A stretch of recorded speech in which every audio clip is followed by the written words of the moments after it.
ASP.NET Core Security with Christian Wenz.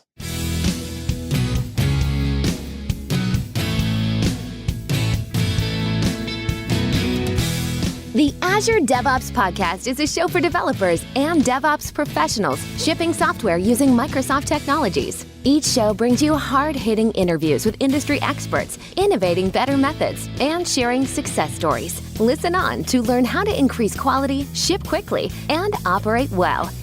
And now your host, Jeffrey Palermo.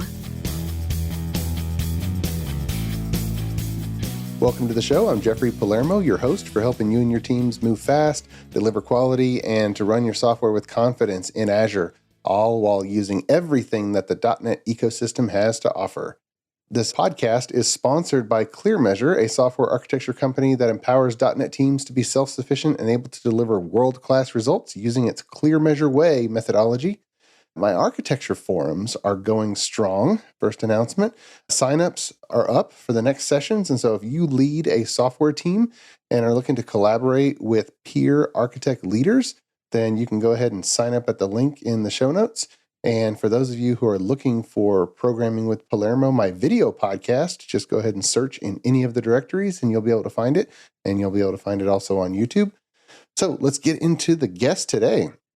We have Christian Wenz, and he works as a consultant, trainer, and author with focus on web technologies and is an author or co-author of over 100 computer books.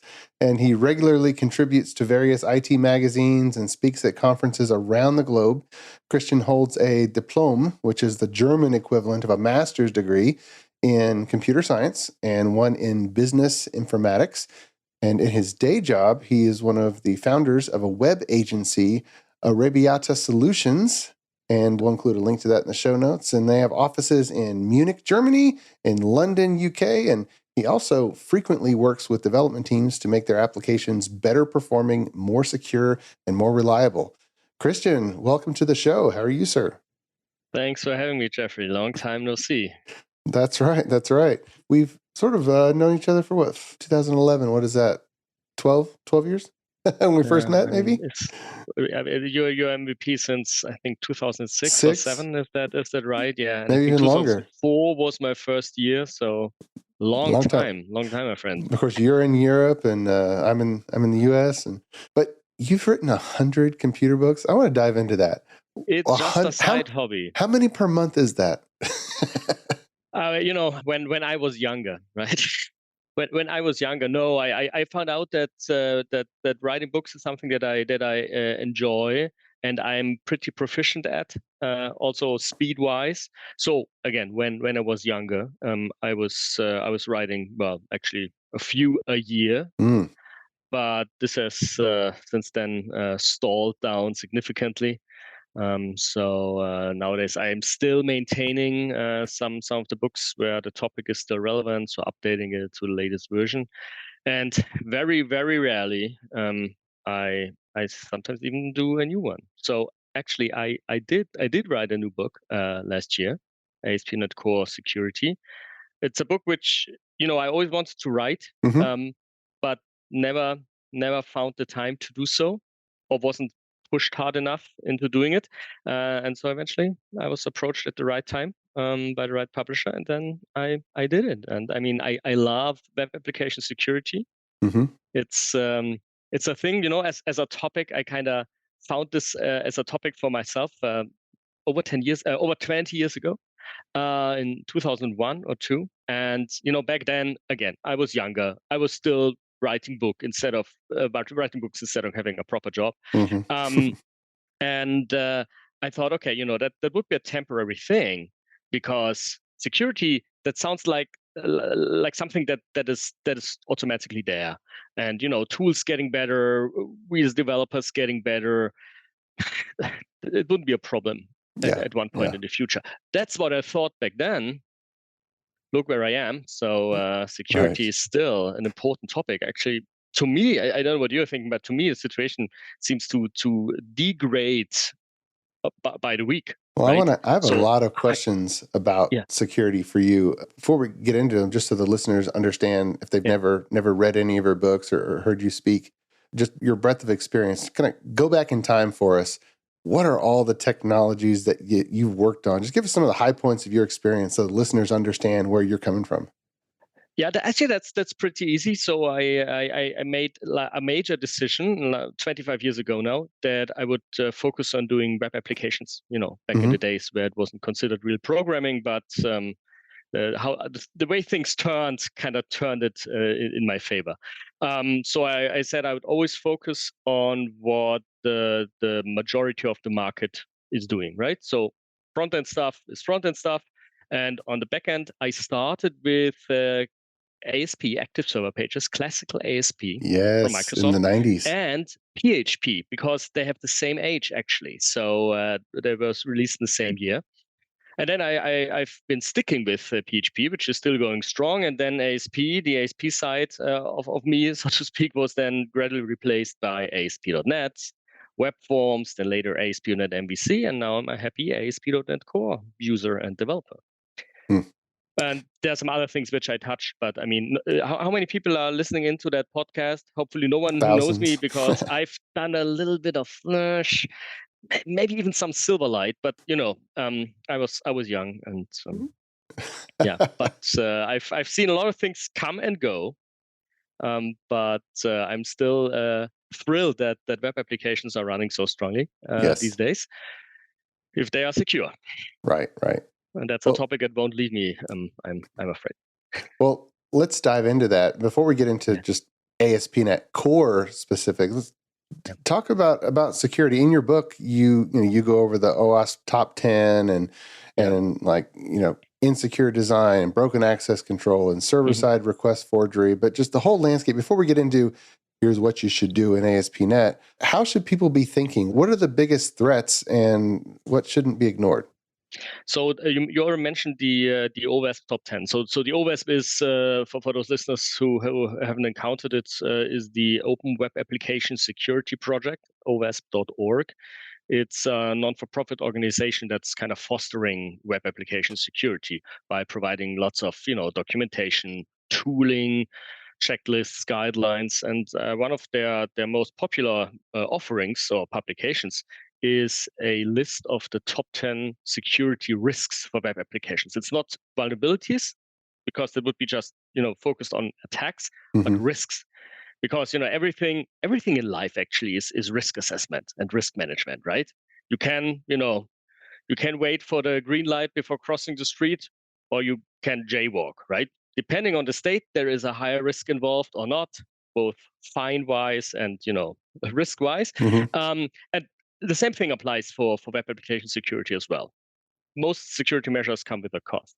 And so that's why they're gathering the list of risks. And they're using a very data-driven approach. So they ask practitioners, people who conduct audits, companies who do automated tests, etc., to provide anonymous results of their findings in a format like this. Vulnerability A or risk A was found B times in C applications. And from that, they try to compile a list. Now, of course, there are many more risks than just 10. So what they do is they group those items into buckets, basically. And then they, I mean, that's the thing which can be biased. Before that, it's quite... The numbers are quite proper, but then, of course, some bias comes in the way how you are chunking things. And by that, they are creating 8 buckets, and the 8 most popular buckets make 8 out of the 10 items of the top 10 list. And so this, and that's why I mean that the list is, I mean, it's not a real standard or something like that, but it's a great way to create awareness, because everything that's important is in that list. 8 items are from that audit survey. But of course, an audit is always a look in the past, right? Because it checks an application that has already been made, where the programming mistakes, for instance, were introduced maybe years ago. But of course, it's always important to see, okay, what's up and coming, a look into the future. So they had a second survey where they say, okay, is there anything that is currently underrepresented, but might play a bigger role going forward? And these are the 2 remaining items of the list. So this, I think, is a good awareness document. And awareness for me is key, because I mean, I personally know companies where they say, okay, give us a list of APIs that defend against common attacks. Then they tell their developers, okay, these are the APIs you have to use. Don't ask me why you have to use them, just use them, right? But I don't believe in that approach. And so awareness is key. I mean, there will be attacks that haven't even been invented yet, or they have been invented already, but we don't know about it yet. So you always have to have this security mindset. It can be, of course, defensive programming, but in general, you always have to be aware that some things go wrong. And that's why just being aware that there's always a security risk involved in whatever you're doing, especially in web applications that are available 24/7 from all around the globe. You have to be aware, and you have to be cautious and vigilant when working on those web applications. And that's why such an awareness document just comes in greatly. The knowing the APIs, how to defend against specific attacks or against specific threats, of course, is a must. And that's where web application security is very technology specific, because every framework has a different approach. But the attacks themselves, they are technology agnostic, because most attacks use the common denominator for a web application, HTTP or maybe JavaScript or SQL. And so you have to be aware of that something can happen, and maybe even what exactly can happen. There are companies where I visit them every other year, and I just give them an awareness workshop about web application security. And there are sometimes people in there that have been in that for the third, that are in the workshop for the third time, but they still say, you always forget something. Security is not the day job; it's just something they have to know. And so it's always great to have a refresher, and that's what I can recommend anybody. Just again and again, make sure that you understand the fundamentals of web app security, because eventually you will make a mistake in your code, right? And the more you're aware of the risks involved, the less likely it is that happens. Now, you break down different categories of the OWASP top 10, and one of them is insecure design, and you list 3 different chapters that that cover insecure design, for example. And I can hear some of the listeners say, great, insecure design. What the heck does that mean, and how do I know if my design is insecure?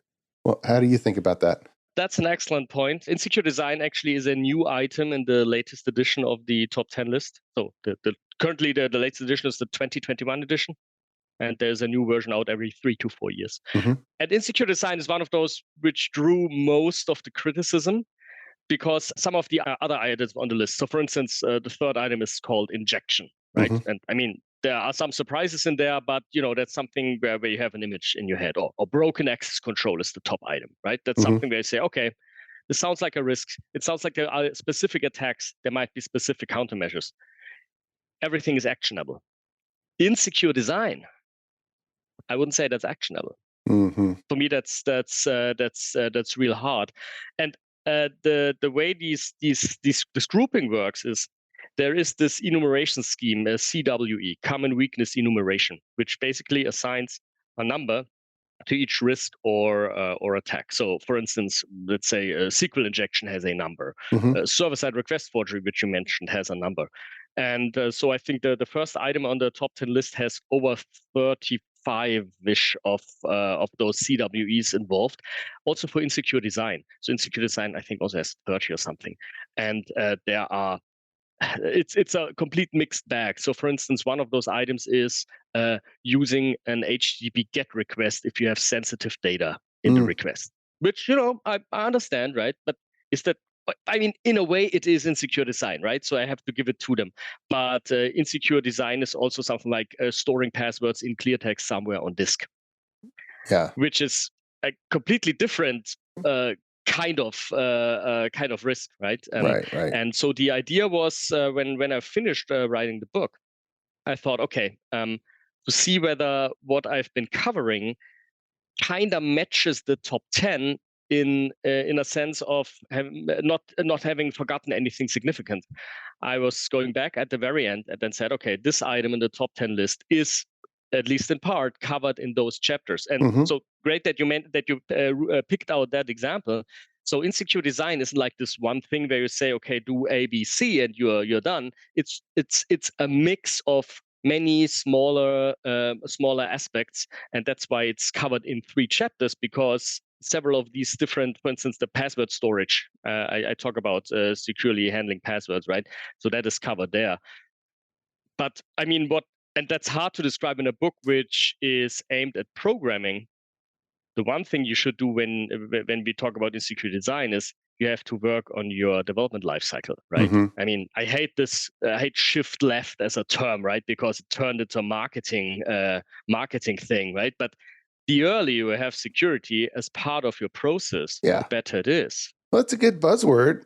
Well, it's a whole lot better than to say, well, it's better to prevent something than to fix it after it's already out in the wild. That's too many words. So, isn't it that 1-10-100 rule where, if you have a defect, if you find it during design, it costs you 1 unit of work. If you find it later, it's 10, and then production it's 100, something like that. It's the same order thing of magnitude. With security issues. That's right. Order of magnitude, Well, so there's a lot of high-level content in the OWASP top 10 and whatnot, but if we drill all the way down to the programmer level, there's a lot of these new attacks and new things, but there's one that's kind of looking through, your book, that it existed since the very beginning of web applications, and we as an industry still haven't figured it out, or we figured it out, but the dust hasn't settled. We keep changing the way we do it, and that is just freaking logging in, just authentication. Can you give us? And I recognize that we have twice as many programmers in our industry as there were 7 years ago, so we have this massive number of people, who's on the first 7 years of experience. So right now, latest version, .NET 7, how should people be logging into their web applications? I mean, what they should not do is how we were programming it maybe 10 years ago, that, you write your session variable and store in the session variable the username, and then everything is done. I mean, I have to give it to ASP.NET Core. It's a super solid framework. Many of the common attacks are already mitigated, or at least there are tools or APIs or approaches to mitigate that. And especially when we talk about authentication, I mean, it's already there. We have ASP.NET Core Identity as a component of ASP.NET Core. Heck, if we are using Visual Studio, there's even scaffolding for all the pages and the functionality for authentication. So it's all there, right?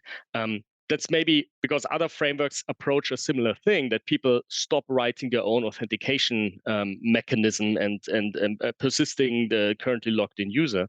That I think it's called identification and authentication failures is now number 7 on the OWASP top 10. It was ranked higher before, right? But nowadays it is already there. And I think the major mistake you can do these days is to write your own authentication mechanism. Right? Because and in some technologies you just have to do it because it's not there. So sometimes you rely on an external library, but of course then you have an external dependency, which is also a risk, right? So it's always a trade-off. But apart from that, especially with ASP.NET Core, it's already there. We have ASP.NET Core Identity. If we would like to use OAuth or OpenID Connect, I mean the libraries are there. So it's basically all baked in. The only thing missing is an identity server, because the identity server is a commercial product now. But I mean, I may be biased, but I'm happily using it, right? So it's a fantastic tool, and I mean, really saves so much time. But even without that, you can do it. It's all baked in. So very little external dependency is necessary, unless you write your own. And I think that's a general rule of thumb, at least for me, in terms of security. Don't write your own security, right? Because some larger groups with maybe higher know-how will have already implemented it in the framework you're using. And that's especially true for ASP.NET Core. Give your quick thoughts on identity server and why you like it for certain scenarios versus maybe just integrating with Azure Active Directory, or if all of the users are in a company that uses Microsoft 365, or maybe everybody's already using Google Apps and has that login. How do you sort through those in your head? Many thanks to our podcast sponsor, ClearMeasure. ClearMeasure is a software architecture company that empowers clients' development teams to be self-sufficient, moving fast, delivering quality, and running their systems with confidence. Whether starting a new project or developing new technologies or techniques, ClearMeasure sets up your team to deliver world-class results. Learn more at www.clearmeasure.com. ClearMeasure, empowering software delivery. ClearMeasure is also happy to be a sponsor of the video podcast, Programming with Palermo. Watch, learn, and program alongside Chief Architect Jeffrey Palermo. Videos are added weekly and available on syndicated locations supporting video podcast or by visiting palermo.network. Tune in today. I think if you use one of these let me just call them standards. If you're using one of those standards, it's fine either way. So I'm not judgmental here. I mean, especially since I come from Europe, where GDPR is a very hot topic. Sometimes companies are reluctant or just can't go to a cloud that's hosted outside the EU or is under the non-EU jurisdiction, right? So in that case, hosting a product like Identity Server yourself, or just use something else, absolutely makes sense. But I mean, what kind of features do we need from these systems, right? So they do the heavy lifting. They implement the standards like OAuth 2, OpenID Connect. They properly handle your tokens. They provide endpoints to refresh a token. You know, all that nitty gritty stuff, and they all do that really, really well, right?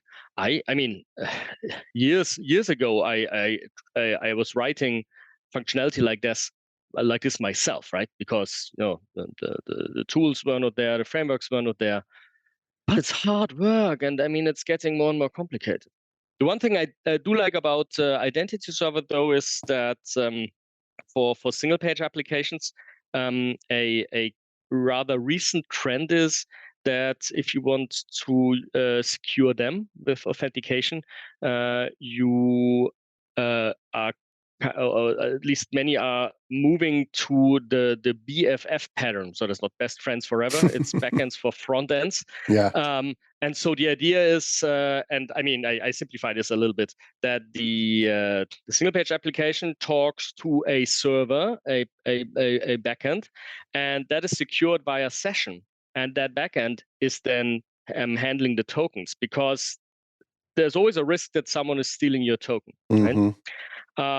So if you store it in, say, local storage and you have cross-site scripting, then you might be host. I mean, there are ways to prevent cross-site scripting, so the injection of JavaScript these days, which is pretty efficient. But what works really great is securing sessions. So basically, all you need to do is you use HTTPS all over the place. And then you protect the session cookie with a couple of flags so that JavaScript doesn't see them. And since thus, therefore, sessions are kind of more secure, quote unquote, than storing tokens locally. That's an upcoming trend, and Identity Server has already a module for that, right? So it works out of the box, and that's what I like about that. But nothing against all the other cloud-hosted options. I mean, they basically what all of them do is, right, you have an SDK or some API, and then just you plug it in, but you don't roll your own security. And I think that's the most important aspect there. Yeah, awesome. Well, another aspect that I hear lots of discussion about, even in the latest versions of ASP.NET. What is your favorite mechanism today in this recording, 2023, for securing HTTP web services? You would not count "it depends" as a valid answer to that, right? If it's an SPA, well, no. Or let me start it again. So if the API, if it's a classical document-based application, that's one thing, right? Is it an API that's consumed by someone else? Yes. Yeah. That's the second aspect. And the third aspect is the API has one consumer, it's your SPA, your single page application, but it runs somewhere else, right? In the SPA case, I would go with the BFF approach. And I mean, I would go with the identity server option here, right? Because it's so convenient and just well done. But of course, that's not a must, right? So that could be implemented as well. With a rather little effort, right? If it's document based and then just talking to the API, you might consider, well, the authentication of the API is probably the same as for the web application. So if it's session based, then it's session based.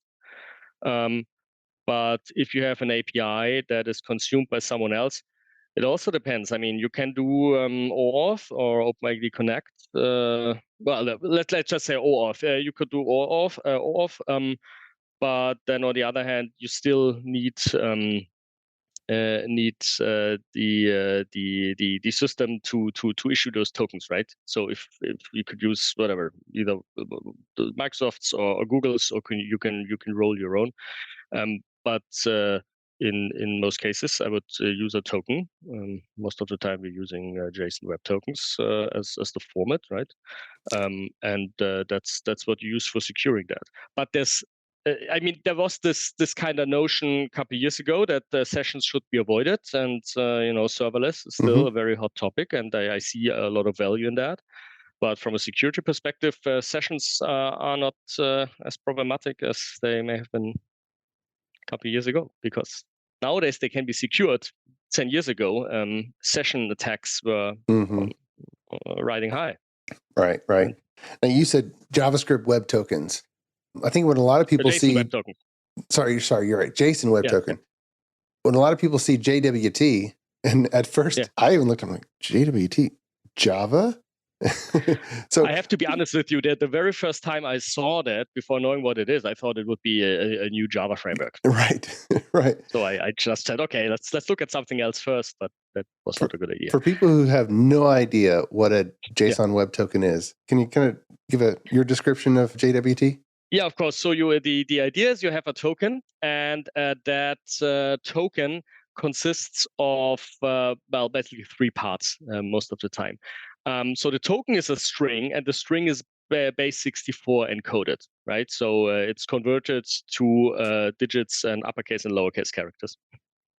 And the token consists of three parts. They're separated by a dot. And if you decode those three base 64 strings, you get, for the first part, a JSON structure in the JavaScript object notation, so curly braces, value in double quotes, colon, name in double quotes, colon, value in double quotes. And the first section says what kind of token is it, so in most cases, JWT, and what algorithm was used for signing the token. There are symmetric ones, asymmetric ones. So that's the first part, it's like a header. The second part is the payload, and the payload contains name-value pairs. Usually it's claims. So basically, you could say properties the token has. So I'm this user, or I have the role of group administrator. When was the token issued? When does the token expire? Stuff like that. That's also base 64 encoded, right? So we have a block of base 64 encoded header, dot, base 64 encoded payload, dot. And I mean, so far it's easy. So far I could craft the token myself. So I just craft a token, right? So my name is Jeffrey Palermo, and then I send it to your application, and then I have full rights.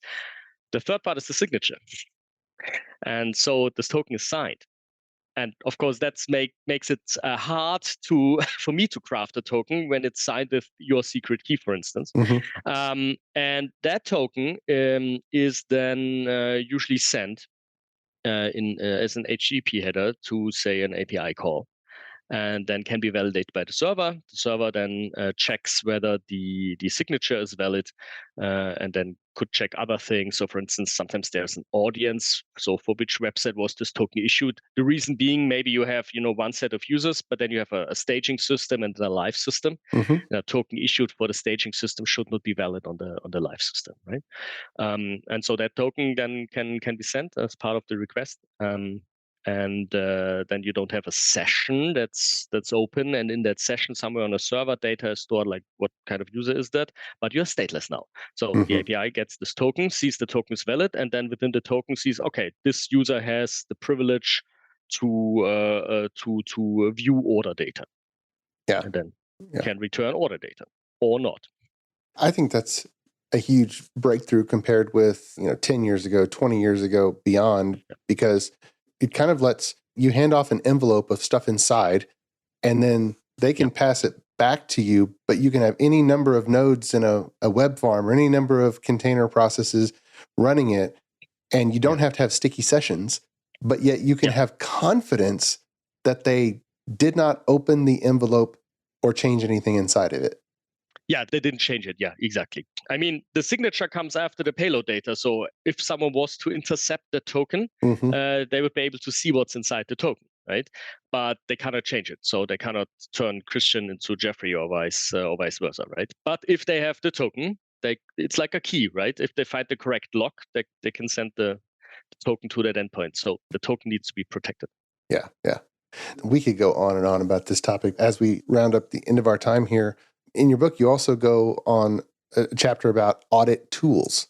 In today's landscape, are there some tools that you always reach for and always use, where you could recommend 80% of the time they should be using X, Y, or Z?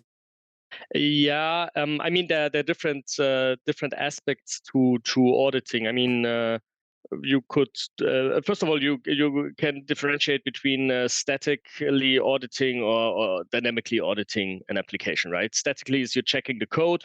Dynamically means the application is running and you fire it and then see what sticks and what happens, right? I mean, if you have the dynamic analysis, there are commercial tools, but I mean, if you would like to test out some auditing yourselves, since we already mentioned OWASP, OWASP has a project called ZAP, so ZAP, that's ZAP, the Z attack proxy, which is like a free auditing tool. And a little bit simplified, it works like this. It goes to a web application, then it spiders it, right? Crawls it, looks for all of the endpoints, then shoots stuff at the endpoints, and then tries to analyze the data being returned, and then says, okay, that's looks like an attack would have been successful or not. And I mean, the art is not clicking run in the ZAP tool. The art is then looking at the hundreds of matches and then see, okay, is this real an attack or is this a false positive? Most of the time, that's it. So that's for dynamic code analysis. For static code analysis, there exists a variety of tools, but that always depends a little bit on not only the budget, but also on the stack you're using and what tools you're using. What I find pretty interesting, though, is especially if you host your code on GitHub, also in a private repository. So GitHub, they've really ramped up their security offerings, and they have a secret scanner, for instance. They can also do a static code analysis and look for certain stuff there.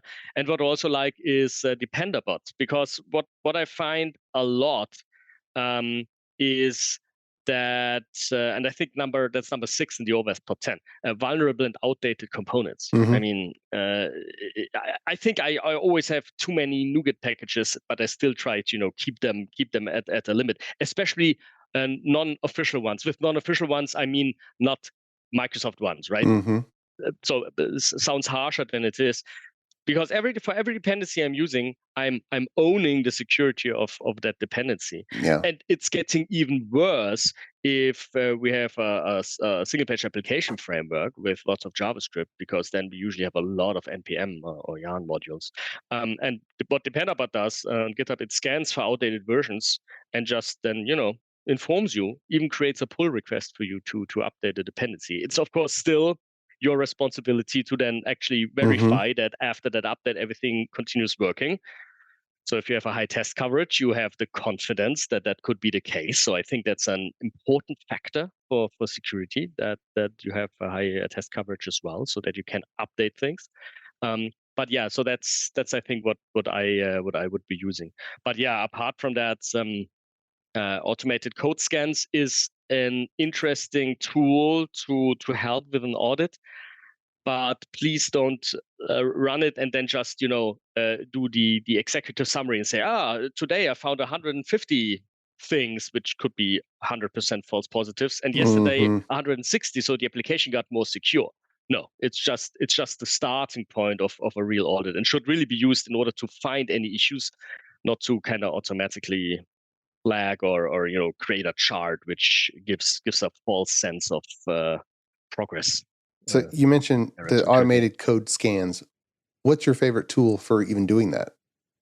It depends a little bit on the technology or language being used. I like the one in GitHub, which is really nice because it does support C# as well. There is a security code scan for C# code as a Visual Studio tool, or also .NET command line tool. It's called Security Code Scan. Should be Security Code Scan GitHub.io. I think with dashes, if I'm not mistaken. So that's a static code analyzer for .NET. That looks for a couple of things. But I mean, with web applications, I think the options are limited. I mean, I think this code scan is a great example. So it looks, for instance, for SQL injection. So it looks for probably strings that look like SQL and then are fed to a certain entity framework core methods, or to, in old versions, ADO.NET, and looks for other things that are suspicious. But it is hard to automatically detect any issues there. You have to run it against the application, or you have to more manually look at it. Let me give you a quick example, if I may. If you just look at the numbers, the most common attack is cross-site scripting, injecting JavaScript.